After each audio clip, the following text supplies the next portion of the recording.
Assalamualaikum warahmatullahi wabarakatuh, sahabat Muhammad Al-Fatih dimanapun berada, semoga selalu dalam lindungan Allah. Sebelum ke pembahasan, marilah kita terlebih dahulu bersolawat kepada Nabi Muhammad SAW, semoga kelak kita mendapatkan syafaat darinya. Merajalelanya fitnah termasuk ke dalam tanda-tanda kiamat yang diperingatkan oleh Rasulullah SAW. Fitnah sendiri termasuk ke dalam akhlak tercela yang diartikan sebagai perkataan bohong atau tanpa berdasarkan kebenaran yang disebarkan dengan maksud menjelekkan seseorang. Dalam Al-Quran juga banyak ayat yang menyebut terkait fitnah, salah satunya surah Al-Baqarah ayat 191. Bunuhlah mereka yang memerangimu, dimanapun kamu jumpai dan usirlah mereka dari tempat mereka mengusirmu. Padahal, fitnah itu lebih kejam daripada pembunuhan. Lalu janganlah kamu perangi mereka di Masjidil Haram, kecuali jika mereka memerangimu di tempat itu. Jika mereka memerangimu, maka perangilah mereka. Demikianlah balasan bagi orang-orang kafir. Salah satu hadis dari Nabi terkait fitnah yang menjadi tanda akhir zaman. Rasulullah SAW bersabda, sesungguhnya menjelang datangnya hari kiamat, terjadi banyak fitnah, bagaikan bagian malam yang gelap gulita. Seseorang yang di pagi hari dalam keadaan beriman dan di sore harinya menjadi kafir. Ada yang di sore harinya dalam keadaan beriman, dan di pagi harinya menjadi kafir. Orang yang duduk di saat itu lebih baik daripada orang yang berdiri, orang yang berdiri di saat itu lebih baik daripada orang yang berjalan, dan orang yang berjalan saat itu lebih baik daripada orang yang berlari.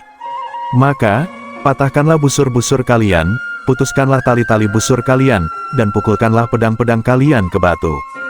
Jika rumah salah seorang dari kalian dimasuki fitnah, maka jadilah seperti yang terbaik dari kedua anak Adam, Habil. Hadis riwayat Imam Ahmad, Abu Dawud, Ibnu Majah, dan Al-Hakim. Fitnah yang akan terjadi jelang hari kiamat mengacu pada ujian hingga musibah yang menimpa seluruh manusia, termasuk kaum muslimin. Fitnah bisa berupa kebaikan dan keburukan, atau kesenangan dan kesusahan. Setidaknya ada 6 fitnah yang muncul sebagai tanda akhir zaman. Berikut bahasannya yang dikutip dari buku Ensiklopedia Kiamat. 1. Aturan syari diingkari. Munculnya orang-orang yang mengingkari aturan syari termasuk ke dalam fitnah jelang hari kiamat. Dalam hal ini, mereka rela menjual akhirat dan urusan agamanya demi kesenangan duniawi semata. Rasulullah SAW bersabda, menjelang kiamat, akan muncul fitnah-fitnah seperti potongan-potongan malam yang pekat. Kala itu, seseorang menjadi mukmin pada pagi hari, tetapi berbalik menjadi kafir pada sore harinya, menjadi mukmin di sore hari, tetapi berbalik menjadi kafir pada pagi harinya. Ia menjual harta bendanya dengan secuil harta duniawi. Hadis riwayat At-Tirmidzi. 2. Banyak terjadi pembunuhan. Merebaknya pembunuhan atau al-haraj juga fitnah yang muncul jelang hari akhir, sebagaimana sabda Nabi Muhammad SAW yang berbunyi, sungguh, menjelang hari kiamat akan muncul al-haraj. Para sahabat bertanya, apa itu al-haraj? Rasulullah menjawab, pembunuhan, tetapi kalian bukan memerangi orang-orang musyrik, melainkan kalian saling membunuh satu sama lain, sampai-sampai seseorang membunuh tetangganya, saudaranya, pamannya, dan anak pamannya. Para sahabat bertanya, apakah pada saat itu kami masih punya akal sehat? Beliau menjawab, sesungguhnya, akal seseorang pada zaman itu akan dicabut dan digantikan oleh manusia-manusia bodoh. Kebanyakan dari mereka itu benar, tetapi sebenarnya tidak. 3. Banyaknya kebodohan. Munculnya banyak kebodohan sehingga ilmu dalam diri manusia sangat dangkal bahkan tidak ada. Ketika hal ini terjadi, manusia hanya haus mengejar harta dunia dan lupa dengan ajaran Islam. Abdullah bin Mas'ud dan Abu al-Asy'ari meriwayatkan bahwa Rasulullah SAW bersabda, sungguh, menjelang kiamat ada masa-masa di mana kebodohan diturunkan dan ilmu diangkat serta banyak terjadi al-haraj pembunuhan. Hadis riwayat Bukhari dan Muslim. 4. Terpecahnya kaum muslimin. Ibnu Hajar al-Asqalani pernah mengatakan, fitnah pertama telah muncul dari arah timur. Hal itulah yang merupakan penyebab berpecah belahnya kaum muslimin.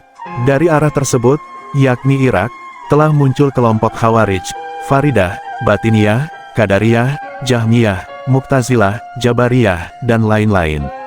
Abdullah bin Umar meriwayatkan bahwa Rasulullah bersabda, sesungguhnya, fitnah itu berasal dari sini. Beliau mengisyaratkan tangannya ke arah timur, dari arah tanduk setan muncul. Hadis riwayat Muslim. 5. Manusia menginginkan mati agar terbebas dari ujian besar. Fitnah jelang hari akhir lainnya adalah ketika manusia ingin mengakhiri hidupnya atas ujian yang menimpa dirinya. Abu Hurairah radhiyallahu anhu meriwayatkan bahwa Rasulullah shallallahu alaihi wasallam bersabda, "Kiamat tidak akan datang sampai ada seorang laki-laki melewati kuburan seseorang lalu ia berkata, alangkah baiknya sekiranya aku menepati tempatnya." Hadis riwayat Ibnu Hibban. Dalam riwayat Muslim pun disebutkan, "Demi zat yang jiwaku berada dalam genggamannya, dunia tidak akan lenyap sampai seorang laki-laki yang melewati sebuah kuburan lalu ia berguling-guling di atasnya dan berkata, alangkah baiknya jika aku menempati tempat penghuni kubur ini." Ia berbuat demikian, bukan karena agama, melainkan karena adanya musibah. 6. Munculnya Dajjal. Kemunculan Dajjal merupakan fitnah terbesar menjelang datangnya hari kiamat. Rasulullah Shallallahu alaihi wasallam bersabda, "Dan sungguh demi Allah, hari kiamat tidak akan terjadi sampai munculnya 30 tukang dusta. Yang paling akhir dari mereka itu si buta sebelah, Dajjal, terhapus mata kirinya." Munculnya tukang dusta yang terakhir ini tidak akan terjadi sampai kalian melihat perkara-perkara yang memuncak keadaannya pada diri kalian, dan kalian saling bertanya di antara kalian, apakah Nabi kalian telah menceritakan kepada kalian sebagian darinya? Dan sampai gunung-gunung bergeser dari letak posisinya. Hadis riwayat Ahmad.